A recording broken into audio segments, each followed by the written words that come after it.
السلام عليكم ورحمة الله تعالى وبركاته على احلى اخوات في الدنيا. يا رب تكونوا بخير دايما يا رب، ويا رب اشوفكم كده من المقبولين يا رجاله في الكليات العسكريه وكليه الشرطه باذن الله. الموضوع بتاع النهارده موضوع مهم جدا جدا جدا جدا للناس اللي هتسلم الملف بتاعها في كليه الشرطه. الناس اللي اتاخرت عن تسليم الملف، هل في ضرر ليك ولا لا؟ الناس اللي ناقصها شهاده تخرج، اللي ناقصها ثانويه او شهاده الثانويه، اللي ناقصها بيان نجاح، اللي ناقصها افاده، اللي ناقصها اي حاجه، وجه ميعاد تسليم الملف بتاعك، ايه اللي هتعمل في الوقت ده؟ بص، قبل ما تتكلم عن الحلقه بتاعت النهارده يا صاحبي بفضل وليس امرا اشترك في القناه وفعل زر الجرس عشان يوصلك كل جديد لو انت اول مره تتفرج عليا، واعمل يا صاحبي لايك للفيديو عشان الفيديو ده يوصل لناس كتير. تمام؟ بص يا اخواتي، يوم تسليم الملف بتاع كليه الشرطه ده هو اسمه اختبار سمات 2. سمات 2. طب فين يا صاحبي اختبار سمات 1؟ فين الفيديو بتاعه؟ انت ما نزلتوش؟ لا انا منزله من المره اللي فاتت. ادخل يا صاحبي اتفرج على الفيديو بتاع المره اللي فاتت، اكتب اختبار سمات 1 بكليه الشرطه، تمام؟ هتلاقيه موجود عندي على القناه بتاعتي. ماشي يا اخواتي؟ اتفرج على فيديو سمات 1، ولكن انا هتكلم عن فيديو بتاع سمات 2 النهارده عشان ده فيديو مهم جدا جدا جدا، عشان في ناس كتير هتستلم الملف بتاعها وفي ناس كتير مش لاقيه اي حاجه. في ناس كتير ناقصها ورق كتير. طب ايه اللي انت هتعمله في اليوم ده؟ او ايه اللي هيحصل معاك؟ او هتعمل ايه لو في ورقه ناقصه منك؟ تمام؟ طبعا يا رجاله كلنا عارفين ان كليه الشرطه متقسمه لجان، لجنه 1، لجنه 2، لجنه 3، لجنه 4، لجنه 5 لغايه لجنه 10، سواء ثانويه عامه او حقوق او متخصصين. تمام؟ فانا الفيديو ده بيشمل الثلاثه دول، ثانويه عامه، متخصصين، حقوق. تمام؟ دلوقتي انا يا طارق ناقصاني حاجه، طب اعمل ايه طيب؟ ماشي؟ بصوا يا رجاله، اللي فهمته انا ان كل لجنه الرائد بتاعها او المقدم بتاعها، تمام، او رئيس اللجنه زي ما بيقولوا برضو، ماشي، ده هو ليه عامل اساسي في الموضوع. يعني انا كنت لجنه 5 حقوق، الرائد امير ما شاء الله عليه كان بيساعد الطلاب كتير، كان لو في اي حاجه ناقصه كان بيديله مهله عادي، ما بيتاخرش. تمام؟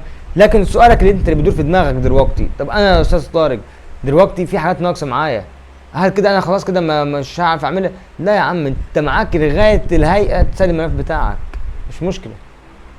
واخد بالك ازاي لغايه الهيئه؟ يعني انت دلوقتي ما سلمتش في الميعاد اللي انت حدد لك، اتاخر يا عم اسبوع، اتاخر 10 ايام عادي. تمام؟ ولكن كل ما انت بتتاخر عن تسليم الملف كل ما هم بيتاخروا عليك في النتيجه عشان تبقى عارف، وكل ما تتاخر عن الهيئه عشان تبقى عارف.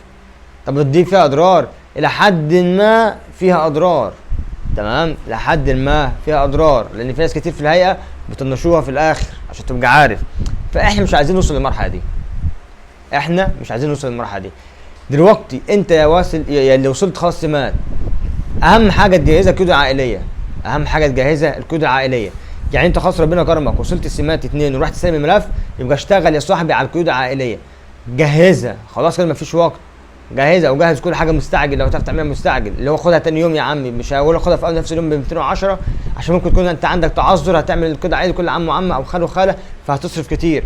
لا يا عم، اعملها ب 85 جنيه تاني يوم الصبح استلم كده عائلي بتاعك. فاهمني؟ ما تستناش الخمس ايام تعمله ب 35 جنيه. ماشي؟ فالافضل ليك دلوقتي انك انت خلاص جهزت الكود العائليه، دي اهم حاجه تجهزها في الفتره دي. لو انت خلاص يعني خلاص رايح تستلم الملفات بتاعتك ومعاك الكود العائلي جهزتهم، خلاص يبقى انت كده خلاص خلصت 60% من الورق بتاعك، لان في اخطاء في الكود العائليه، لان برضو لو عملت تعذر، تمام، تقدر تعمل كود عائلي كل عم وعمه، ولو عملت تعذر من ناحيه الام هتقدر تعمل كود عائلي كل خال وخاله، فده كلها يعني ده كل وقت هيضيع عليك على الفاضي. فالحل في الموضوع ده ابدا بالكود العائليه. تمام. الحاجات التانية انا هقول لك على الورق اللي هيتسلم دلوقتي في الملف بتاعك، هقول لك على الورق اللي هيتسلم في الملف بتاعك. هتحتاج شهاده التخرج. طب يا درجه انا مش موجوده معايا، هات له شهاده مؤقته اللي هي الافاده، هات افاده من الجامعه مؤقته. تمام؟ ولو انت ثانويه عامه اكيد معاك شهاده الثانويه عامه. تمام؟ هات له شهاده الثانويه عامه لو انت متخصصين او حقوق، شهاده الثانويه عامه لازم تكون معاك. طب مش معايا دلوقتي، طيب اعمل ايه؟ تمام؟ اكيد معاك، يا اما تروح تعمل استخراجها من اول وجديد في مديريه التربيه والتعليم. ماشي؟ الحاجه الثالثه اللي هتحتاجها لو انت متخصصين او ثانويه او حقوق، هتحتاج موقفك من التجنيد، هتجيب له موقفك من التجنيد من مديريه الامن. هتحتاج اقرار ذمه ماليه، هتجيب اقرار ذمه ماليه من البوسطه او البريد. تمام؟ هتحتاج يا صاحبي صوره البطاقه بتاعتك موجوده، صوره بطاقه والدك موجوده، شهاده المؤهل بتاعت والدك. طب دلوقتي يا طارق انا معايا صوره من المؤهل، خد الصوره دي وروح اختمها ختم النسر من اي حته من اي مصلحه حكوميه.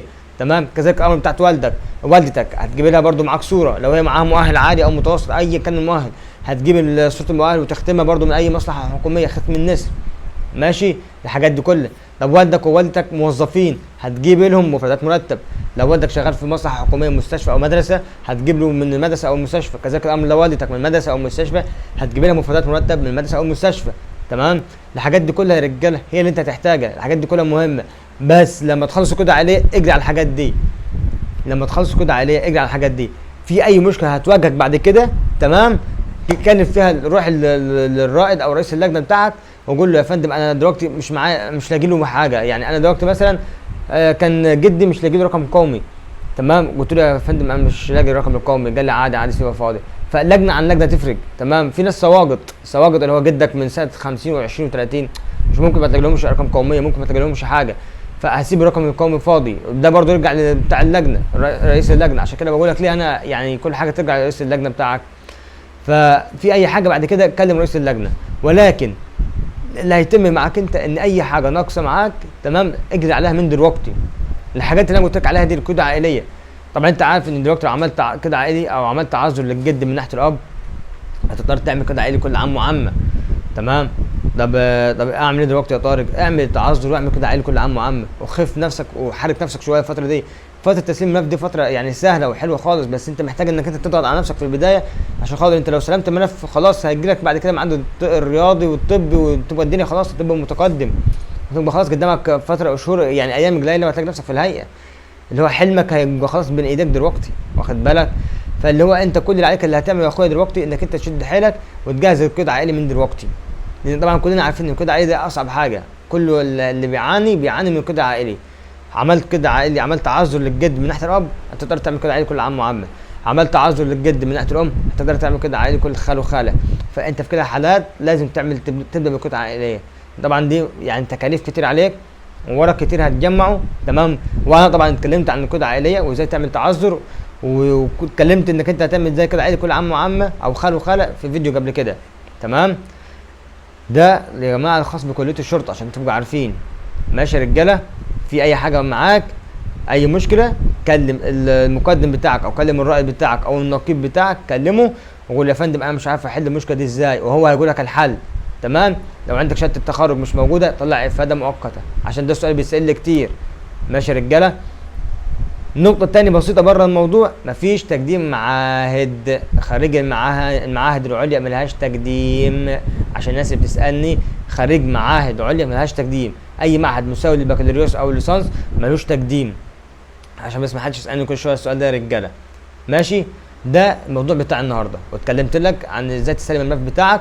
هتروح هناك هتسلم الملف بتاعك عادي، وثيقه التعارف هتملاها تاني، تمام. هتملى وثيقه التعارف بالاسود، هتكتبها بالازرق عادي، تمام.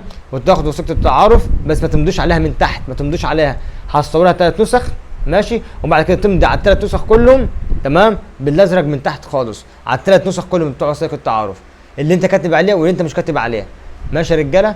ده اللي هو ايه للناس اللي هتسلم الملف بتاعها. هتسلم الملف من هنا ان شاء الله واتقبل، هتتابع على الموقع باذن الله، هيجي لك ميعاد بالطب المتقدم بالرياضي، وبعد كده الطب المتقدم ان شاء الله، بعد كده الهيئه. ماشي يا رجاله؟ بالتوفيق لكم يا ابطال. عندك يا صاحبي اي مشكله، عندك اي استفسار سيبوه في كومنت، وانا تحت امرك في اي وقت. تحياتي ليكم، طارق البدري.